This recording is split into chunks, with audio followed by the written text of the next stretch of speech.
오늘 우리에게 주신 하나님의 말씀 창세기 43장 25절로 34절 말씀입니다. 생명샘가 5월 14일 수요일 말씀 함께 즐거워하였더라. 함께 읽겠습니다. 그들이 거기서 음식을 먹겠다 함을 들었으므로 예물을 정돈하고 요셉이 정오에 오기를 기다리더니 요셉이 집으로 오매 그들이 집으로 들어가서 예물을 그에게 드리고 땅에 엎드려 절하니 요셉이 그들의 안부를 물으며 이르되 너희 아버지 너희가 말하던 그 노인이 안녕하시냐 아직도 생존해 계시느냐 그들이 대답하되 주의 종 우리 아버지가 평안하고 지금까지 생존하였나이다 하고 머리 숙여 절하더라. 요셉이 눈을 들어 자기 어머니의 아들 자기 동생 베냐민을 보고 이르되 너희가 내게 말하던 너희 작은 동생이 이 아이냐 그가 또 이르되 소자여 하나님이 내게 은혜 베푸시기를 원하노라.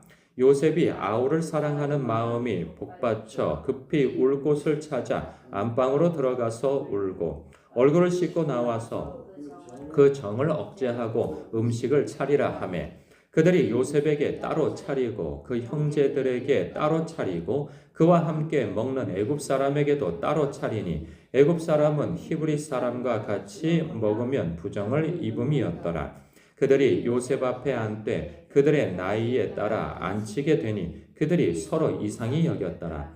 요셉이 자기 음식을 그들에게 주되 베냐민에게는 다른 사람보다 5배나 주매 그들이 마시며 요셉과 함께 즐거워하였더라. 아멘.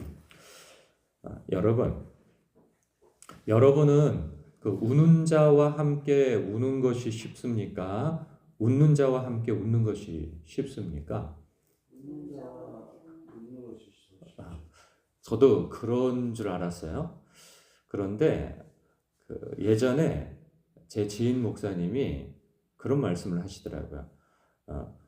우는 자와 함께 우는 것이 어려울 거라고 생각했는데 웃는 자와 함께 웃는 것이 더 어렵다는 것을 알았대요.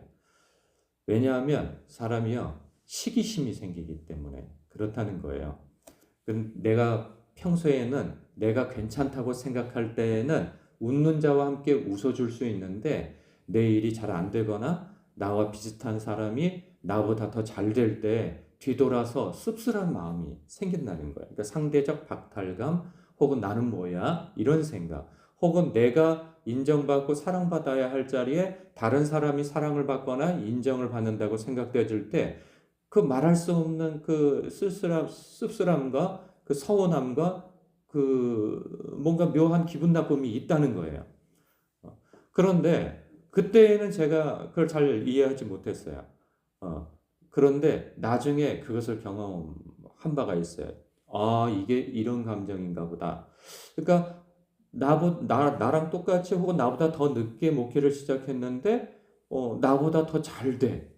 뭔가 막 하나님이 엄청 도와주시는 것 같고 막 그 사람한테는 뭐가 더 잘 되는다고 느낄 때 그 앞에서는 박수를 쳐주고 혹은 기뻐하는데 뒤돌아서는 나는 뭐야? 이런 생각이 싹 들어오는 거예요. 아, 바로 이런 거구나. 혹은 또 이러는 거예요. 같이 똑같은 목회자가 이렇게 같이 모여 있을 때 같이 이렇게 서로 신뢰하고 함께 좋아하는 사람들이니까 자신의 그 어떤 힘든 얘기도 하고 좋은 얘기도 하고 그러잖아요. 그런데 이게요, 참 그래요. 내가 나에게 있어서 뭐 교회의 성도들 사이에서 혹은 교회가 뭐 재정 상태나 전도 상태나 이런 것들이 잘 되는 그런 이야기를 할 때, 내가 힘든 것은 함께 아파하고 함께 그 슬퍼하고 그래 줄 수 있어요. 그런데 내가 잘 되고 뭔가 이렇게 막 이렇게 해 나갈 때 누군가는 그것에 대해서 시기심이라고 하기보다는 뭔가 씁쓸한 마음이 들기도 한다는 사실이에요. 그것이 다른 사람뿐만 아니라 저에게도 그런 마음이 든다는 사실을 알게 되어졌죠. 아, 그래서 입장에서는 그런 마음이었어요. 아, 어디 가서 나의 잘됨을 이렇게 함부로 눈치 없이 막 이야기하는 것도 조심해야 되겠다. 왜냐하면 나 좋은 얘기야 내가 얘기하면 막 나 자신이 세워지고 좋은 일이 될 수도 있지만 그 사이에서 누군가는 그것에 대해서 나의 잘됨을 뭐 시기하거나 싫어하는 것은 아니지만 상대적으로 나는 뭐야 이런 생각을 가질 수 있단 말이죠. 그러니까 그런 모든 감정들을 내가 다 배려하면서 살 수는 없다 할지라도 그 눈치 없이 그 아무 때나 자기 잘된 얘기들 혹은 뭐 자기 자식 잘된 얘기 그런 거 있잖아요. 다른 사람의 자식은 막 어려움을 겪고 있는데 내 자식 잘됨을 또 막 이야기하는 것도 사람이 이 눈치 없는 사람이 될 수 있고요. 교회도 마찬가지고 뭐 여러 가지 그것이 있다는 생각이 들어요. 뭐 자기 자신 신변상에 잘 되는 얘기. 근데 비슷한 그 어떤 상황에 있는 사람들은 물론 앞에서는 아유 잘 됐다 할 수 있어요. 그러나 뒤돌아서 이 뭔가 씁쓸한 마음을 가질 수도 있단 말이죠. 우리는 그러한 부분까지 좀 배려할 수 있는 마음가짐이 필요하다는 것과 또 하나 반대로 내가 씁쓸한 마음을 가질 수 있다 하는 거예요. 자, 이런 부분에 있어서 자신의 그 영적인 마음 관리를 잘 할 수 있어야 하는 것입니다. 놀랍게요. 나는 아니라고 생각하지만 그런 마음이 샥 들어와요. 이 악한 마귀가 주는 그 아주 음습한 마음이거든요.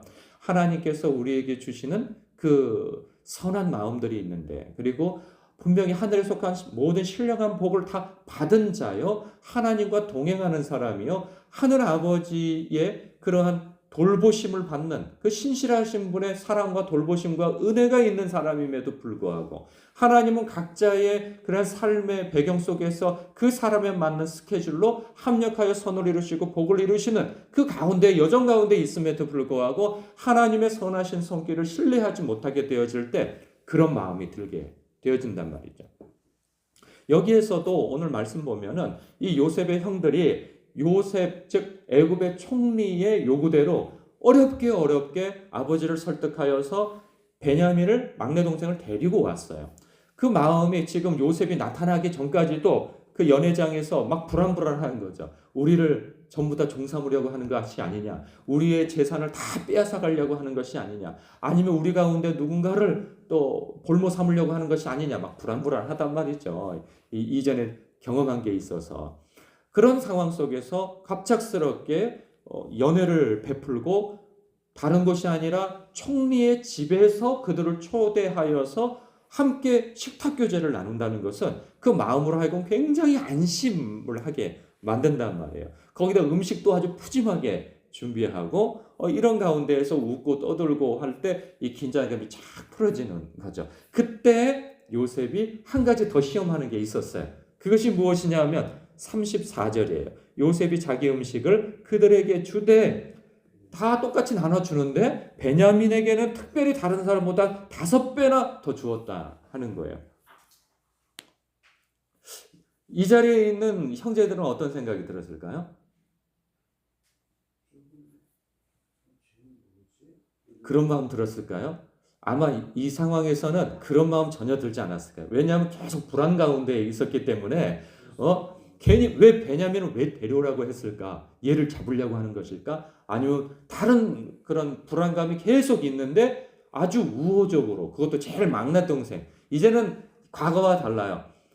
왜냐하면 저마다 자기 입장에서 잘 되고 있기 때문에 나이도 먹었고 이제 자식도 기르는 그러한 마음도 있고 그래서 이전과 같은 그런 상처가 막 있지 않고 더군다나 요셉에 대한 죄책감이 있기 때문에 그 동생에 있어서는 더 잘해줄 수도 있어요.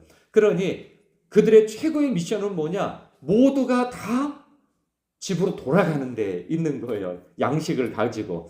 그런데 요셉을 잘 해주니 오히려 마음이 다행이다, 흐뭇하다 이럴 수 있는 거죠. 해코지하진 않겠다 이런 마음이 들 수 있는 거죠. 그러니 그 웃는 자리에서 함께 웃을 수가 있는 거예요. 왜? 나와 연관되어 있기 때문에. 그렇잖아요. 잘 보세요. 우리의 관계도 중에서 대부분은 웃는데 함께 늘상 웃어줄 수 있는 사람이 있어요. 누구냐 하면 자기 자식. 자기 자식에 대해서는 그렇지 않나요? 자식이 잘 되는데 부모가 시기하는 사람이 있나요? 그건 아주 특별한 경우인 거죠. 뭔가 건강하지 않은 관계 속에서 그런 경우지. 예, 거의 없다고 보죠. 자식이 잘 되면 내 마음이 너무 기쁘고 즐겁죠. 이런 거 있을 수 있어요. 내 자식이라 할지라도 저놈 자식 저거 잘 되는 게 오히려 불안한 경우는 있을 수 있어요. 왠 저밖에 몰라. 맨날 형제가 있는데 오히려 상대적 박탈감을 갖게 만들도록 맨날 잘난 척해. 그러면은 그 녀석이 잘 되는 것도 걱정스러울 수는 있을 수 있어요. 그러나 그런 경우를 할지라도 그래도 내 자식이 잘 되는 것을 기뻐하는 게 부모의 마음이에요. 그러면 이 부모와 자식 간에 있어서 그 자식이 잘 되는 부분에 있어서 함께 즐거워한다는 것을 배제하고 그냥 확 축소해서 교회 공동체에서 누군가 잘 돼. 그런데 씁쓸해. 이건 뭐야? 이런 생각이 들 수 있어요. 그런데 왠지 그 사람이 내가 인정받고 내가 주목을 받아야 하는 자리에 그 사람이 인정받고 그 사람이 주목을 받아. 이것도 마음이 쌉싸라트리 씁쓸하고 좋지 않아요. 교회 내에서는 보통 그런 경우들이 많이 있어요. 그런데 이런 사람이 있죠. 저 사람 잘 되는 것에 막 박수 쳐주고, 기분이 좋고, 그 사람을 위해서 막 더 잘 되기 위해서 기도해 줄 사람이 있어요. 어떤 사람일까요? 가까운 사람이요? 여러분, 가까운 사람이 잘 되는 게 더 배가 아픈 거예요. 이 사람이 뼈한 거예요. 그런데 가까운 사람인데 그 사람이 잘 돼. 박수 쳐주고 더 잘 되길 바래. 왜 그럴까요? 왜 그런 마음이 들 수 있을까요? 이거는 틀림없어요. 그 사람이 잘 되는 것이 나에게도 덕이 끼쳐질 때인 거예요. 그 사람이. 그러니까 그 사람의 잘 되면 혼자 그것을 자랑하고 그것을 자기 것으로 삼고 자기만의 것으로 삼는다면 배가 아플 수 있어요. 그런데 그 사람의 잘됨이 오히려 공동체의 유익이 되어지고 또 나에게도 유익이 되어진다면 잘 되길 바라죠. 뭘 잘 됐는데 자기만 꿀떡해. 그러면은 그거 잘 돼도 에휴, 이런 생각이 든단 말이죠. 그럼 뒤집어서 생각해 보는 거예요. 다른 사람이 잘 되는 것에 있어서 내가 배 아픈 것에 있어서는 시기심이 나는 것에 있어서는 우리가 그런 마음을 가져야 돼요. 예수님께서 지켜보고 계신다는 거죠. 요셉이 형제들을 불꽃 같은 눈으로 쳐다보고 있어요. 안 보는 것 같지만 자기 동생에게 5배를 더 주면서 다른 사람의 안색을 살펴보는 거예요. 그거는 그 표정 하나의 변화까지도 금방 알아차릴 수 있어요. 그런데 그 형님들의 표정이 전혀 나쁘게 부정적으로 변하지 않고 기쁜 마음으로 함께 즐거워하는 것을 발견할 때 내심 여기에서는 마음의 안도심이 생기는 거죠. 그런 것처럼 성경 속의 요셉은 예수님의 그림자라고 일컬어져요. 그런데 우리 예수님께서도 불길 같은 눈으로 우리의 심령 상태를 엿보신단 말이죠. 그렇게 되어진다면 우리도 영적인 긴장감을 가질 필요가 있는 거예요. 대신에 이런 마음이 들 때 주님 앞에 이야기하는 거 너무 중요합니다. 뒤돌아서서 내가 아는 지인과 막 그 사람 욕을 하고 험담을 하고 저 사람이 잘 되는 건 뭐 요행이야, 저 사람이 잘 되는 거 이런 얘기를 할 필요가 없어요. 주님께 얘기를 하는 거죠. 누군가 붙들고 험담을 한다면 혼잣말을 한다면 이것은 하나님 앞에 죄짓는 거예요. 그러나 이 똑같은 말도 하나님께 말씀드리면 이거는 기도예요. 이렇게 해서 마음 관리를 하는 첫 번째. 두 번째, 내가 잘 되는 것을 다른 사람이 함께 기뻐할 수 있도록 내가 다른 사람에게 덕을 끼친 사람이어야 한다는 거예요. 나의 잘됨은 나만 잘 되는 것이 아니고 나의 잘됨이 오히려 공동체의 유익이요 다른 사람에게도 유익이 되어진다는 것이 사인이 평소에 있어야 하는 거예요. 그렇지 않으면 그 사람들이 나를 위해서 복을 빌어주고 하나님 앞에 탄원해주고 중보해주고 그럴 수가 없는 것이죠. 그러니 사랑하는 성도 여러분, 다른 사람들이 나의 잘됨을 박수 쳐주고 그리고 함께 웃어줄 수 있는 그런 사람이 되어야 한다는 것도 너무 중요한 것입니다.